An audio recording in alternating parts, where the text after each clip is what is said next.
ایسا ہے کہ اس کی پوری وضاحت ہم نے دارالعلوم کی طرف سے دارالعلوم کے ویب سائٹ پہ ڈال دی ہے، اور سوشل میڈیا میں بھی ڈال دی ہے، اخبارات کو بھی بھیج دی ہے پوری تفصیل، اور دارالعلوم کا اس سلسلے میں اصل موقف کیا ہے آفیشیلی وہ آپ اس میں دیکھ لیں گے۔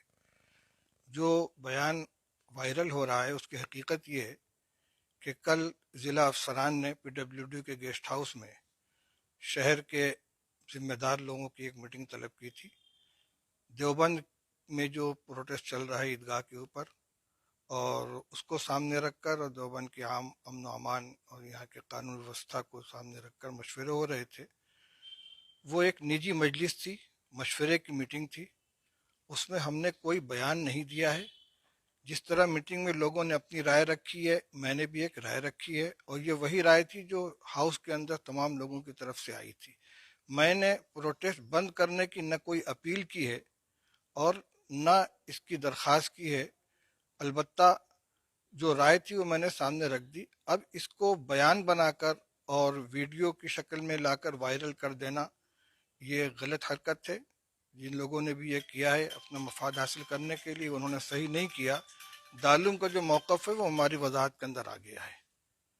اور دوسری بات یہ ہے کہ اس کا ملک کے مختلف حصوں میں جاری احتجاج سے، دھرنے سے، پردنشن سے کوئی تعلق نہیں ہے۔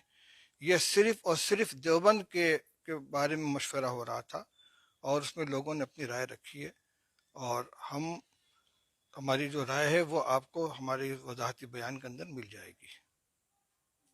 آپ کے بیان سے اتنا ہنگامہ ہوا، پھر اس کے بعد میں آپ نے حمایت بھی کی تھی، 26 جنوری پہ حمایت کی تھی، جو پردرشنکاری ہیں جی مہیلائیں پردرشن پہ بیٹھی تھی جی 26 جنوری پہ، آپ نے ان کی حمایت بھی کی تھی، جی کیا آج بھی حمایت کرتے ہیں؟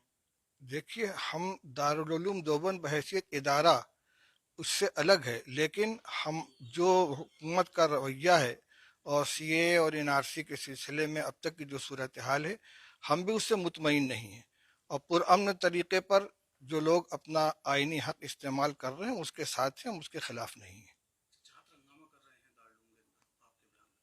ٹھیک ہے، اساتذہ دیکھ رہے ہیں، اس کو سمجھ جائیں گے، وہ ان کو صورتحال سامنے آ جائے گی، بات مان جائیں گے۔